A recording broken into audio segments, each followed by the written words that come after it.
اگلا سوال ہم لیتے ہیں عبدالرحمن ظفر کا. عبدالرحمن ظفر اپنا سوال پوچھ لیجئے. تو سوال آئی تھنک واضح ہو گیا. وہ گمان غالب کے اوپر انسان کا ایمان لانا. ایمان، دین، مذہب، اس معاملے میں جو کچھ بھی ہم مانتے یا کرتے ہیں وہ گمان غالب ہی ہوتا ہے. اس لیے کہ جب تک کوئی چیز براہ راست مشاہدے میں نہ آ جائے انسان اپنی فطرت کے لحاظ سے اس کو یقینی کا درجہ نہیں دے سکتا. تو یہ عقلی استنباط ہوتا ہے. پیغمبر بھی جو کچھ استدلال کرتے ہیں وہ عقلی استنباط ہی کی بنیاد پر کرتے ہیں. اللہ تعالیٰ نے قرآن مجید میں جو ہدایت دی ہے اس میں بھی بار بار عقلی استدلال کیا ہے.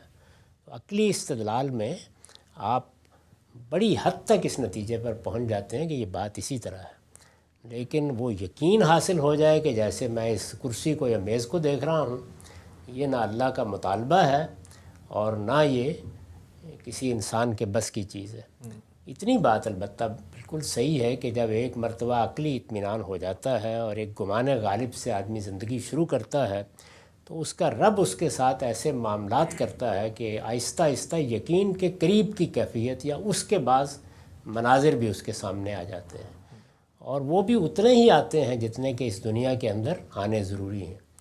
تو بس یہ سمجھ لینا چاہیے گمان غالب کوئی معمولی چیز نہیں ہے. گمان غالبی کی بنیاد پر ہم تمام علوم کو حاصل کرتے ہیں. گمان غالبی کی بنیاد کے اوپر ہم ڈاکٹروں کی طرف رجوع کرتے ہیں. گمان غالبی کی بنیاد پر ہم اپنے آپریشن کرا ڈالتے ہیں.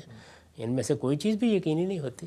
بالکل. تو اس لیے گمان غالبی پر دنیا چل رہی ہے. تو اللہ نے بھی اس سے زیادہ مطالبہ نہیں کیا اس لیے کہ اللہ تعالیٰ نے قرآن میں اپنی یہ سنت بیان کی ہے کہ میں کوئی ایسا مطالبہ نہیں کرتا کہ جو انسان کی حد وسع سے بڑھ کے ہو. انسان کے لیے عقلی معاملات میں یہی حد وسع ہے کہ وہ گمان غالب اختیار کرے.